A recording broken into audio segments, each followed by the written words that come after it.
Hello, welcome back. Northstar here with another Cell Singularity Let's Play. Hope you folks are well. Didn't really invest much in that exploration, so I'm not surprised it didn't get a high ranking. Been doing a lot of Alpha Centauri videos and not a ton of this game. So while I might get a little in this T exploration, probably not too far. Today I'm feeling a little bit more upbeat. It's a better-ish day for my long COVID, and I slept relatively well. For those new to my channel, disabled long COVID, it sucks. Screws my life, limited my options, derailed. I was on the way to become a physician. I was in a special master's program and already finished all the classes for that and was doing another master's tacked on. I was almost done with the classes for that and getting straight A's. It was in the final semester. Just had to research a special master's to finish it. And then, I got disabled with this terrible freaking disease, which not enough money going into investing in finding a cure. In fact, Trump's cutting the research budget. But I'm feeling optimistic today. I have something with some of the videos I watched on YouTube, but I think as long as people don't give up, as long as they resist the violence, the fascism, the oppression that's brewing, they'll have their victory in the end. I mean, yeah, it might take a long time. But even the rich, even the worst pricks, are human beings, and even if they themselves are beyond hope, beyond redemption, beyond reaching, they have children who, can sometimes be convinced to err their parents' ways. They have relatives. They have, sycophants who will turn on them sometimes. In the end, fascism is not sustainable and it eats itself. So even though right now it starts with immigrants, and then it moves to political dissidents, then it moves to socialists like myself. I'm in those political dissidents, I'm a democratic socialist, so a non-Leninist Marxist. Lenin's theories, unfortunately, inevitably lead to a one-party state, and that leads to a less than optimal socialism, to say the least. That being said, the Soviet Union still obtained universal free housing with higher standards if you wanted to pay for it, universal free health care, universal free education, highly subsidized food supplies, which meant that after the early famines, which were horrible, but then after that, in the very small World War II famines, they never had another famine again, ever. They ended the cycle of that. So they made remarkable strides, but it was mostly economic measures and political freedoms. Things are lacking, and that was because of it being a one-party state, and that's because of Lenin's idea of democratic centralism. I mean, he was right on a lot of things. There's no question that Lenin was right on a lot of things, but I cannot get behind his democratic centralism, his idea that you have to merge up all the socialists into one party. Well, it leads to socialists actually seize the state, control the means of production, whether through electoral means or revolution. Either way, it doesn't matter. You're going to, at that point, still see the same path, which is they'll merge up into one party if they're following his ideas, and that will lead to corruption and what people call authoritarianism. And although we live in a remarkably authoritarian system under capitalism, where the boss runs his company like his own personal fief, so that it's there's a hypocrisy in that, but it doesn't change the fact that it's not what socialism is supposed to be. It doesn't live up to its ideals fully. When you merge everything into one party like that, it's not a good idea.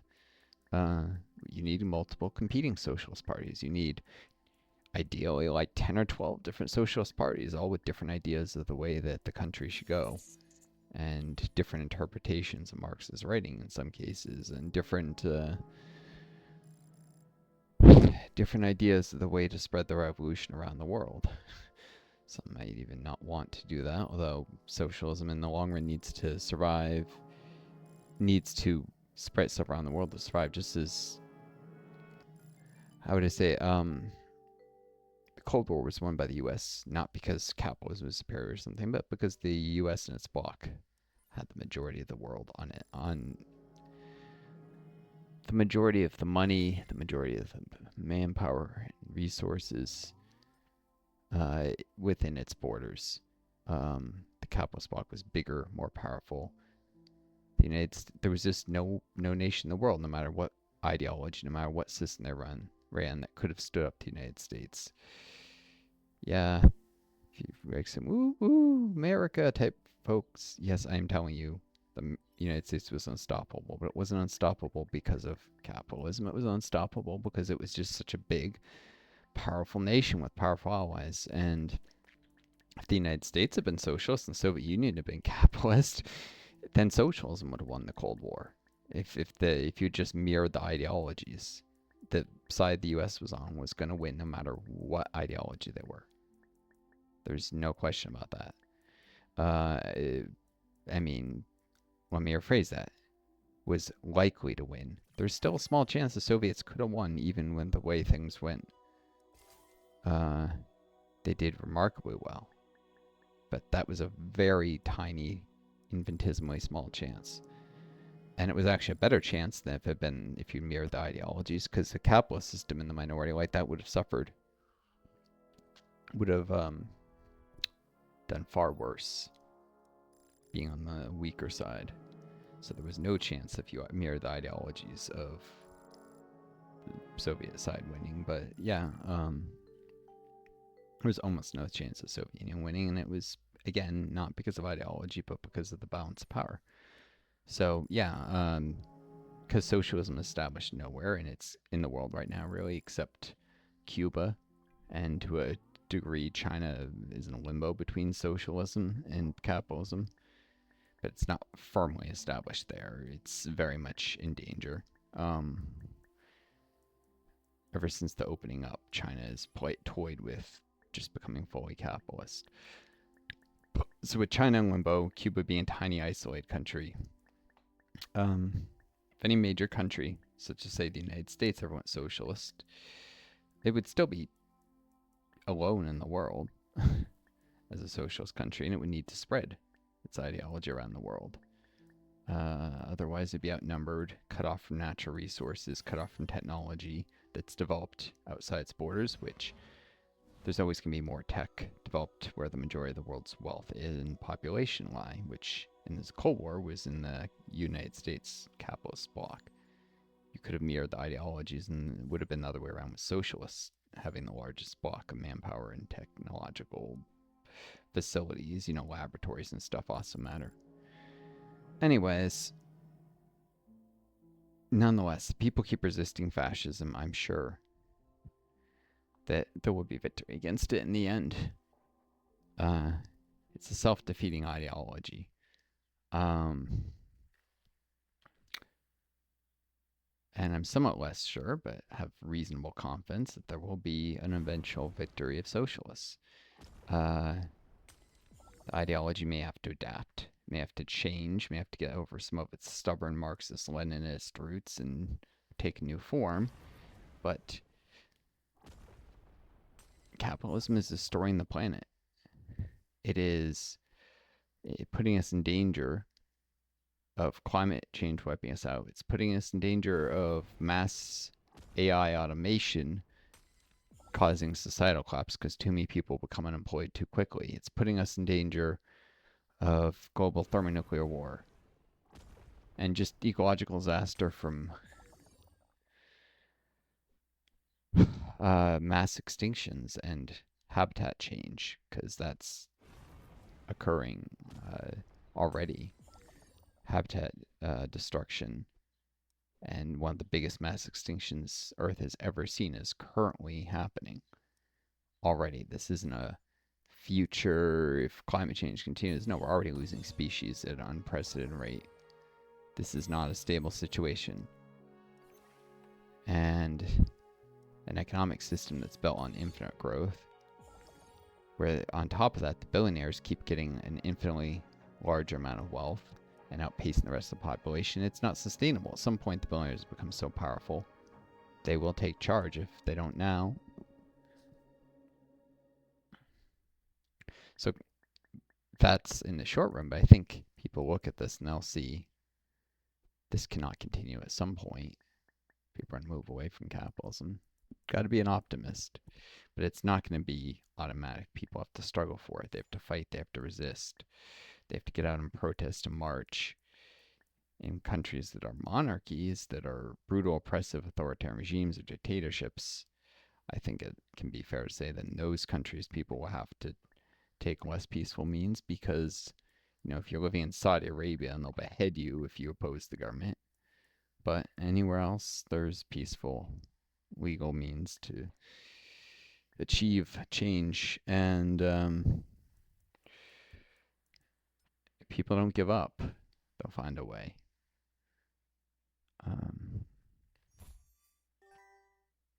Can't speak to conditions in that part of the world, like Saudi Arabia anyways. They shine in the belly of the Centaurus A galaxy. These ghosts of a spiral galaxy digest long ago reveals of dark dust that glow within orange gas and pop with brilliant blue star clusters. Nearby, the active galactic nucleus belches out ionized gas. So I was trying to read that quickly before that disappeared.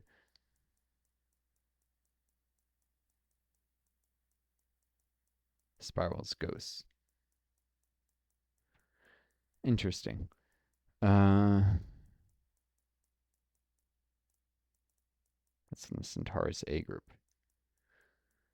But between our group, local group, and the supercluster center lies the Centaurus A group. Its biggest galaxy is an elliptical giant blasting out radio waves, the sign of a recent meal. Just 500 million years ago, Centaurus A absorbed a spiral galaxy that's still digesting.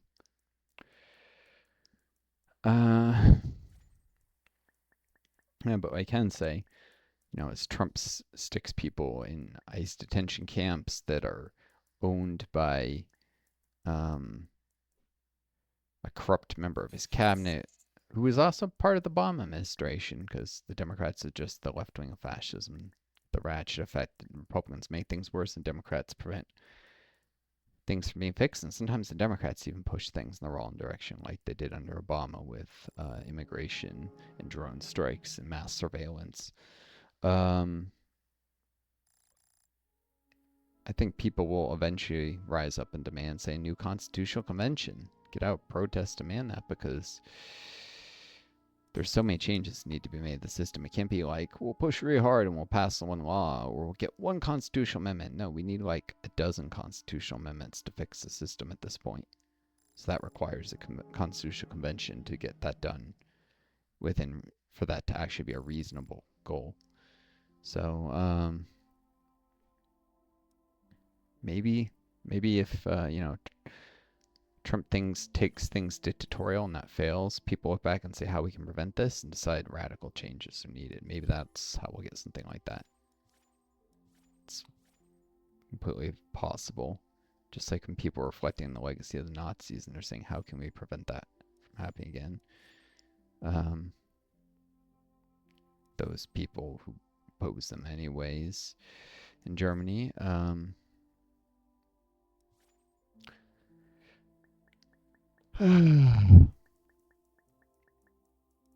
Anyways, a shout out to my viewers. I'm glad you all follow this. Shout out to those who leave nice comments. River, I've really enjoyed reading the comments you leave. Shout out to my people who watch other series. By the way, if you haven't checked them out, check out my Alpha Centauri Let's Play, check out my Voron Let's Play, check out my Pop-Up Dungeon Let's Play, my Wildermyth Let's Play, Mountain Blade Warband Let's Play. I've got so many series, they're all organized by playlists. I haven't done a Voron for a while, but it's actually a short one. Interstellar Transport Company, Yeah, but the ones that have new stuff coming out are Pop-Up Dungeon, Alpha Centauri, and a little bit of Rebel Ink. I have a lot of videos in those buffers, so check them out if you want to see newer stuff coming down the line. And I wish you folks the best. Enough with this. I'm going to try and knock out Alpha Centauri video, and then I need to get outside and get some air. I haven't done that for that lately, so adieu to you all. Wish you all the best. Take care of each other. Be kind to yourselves, and may you always find a guiding star to lead you home. Adieu.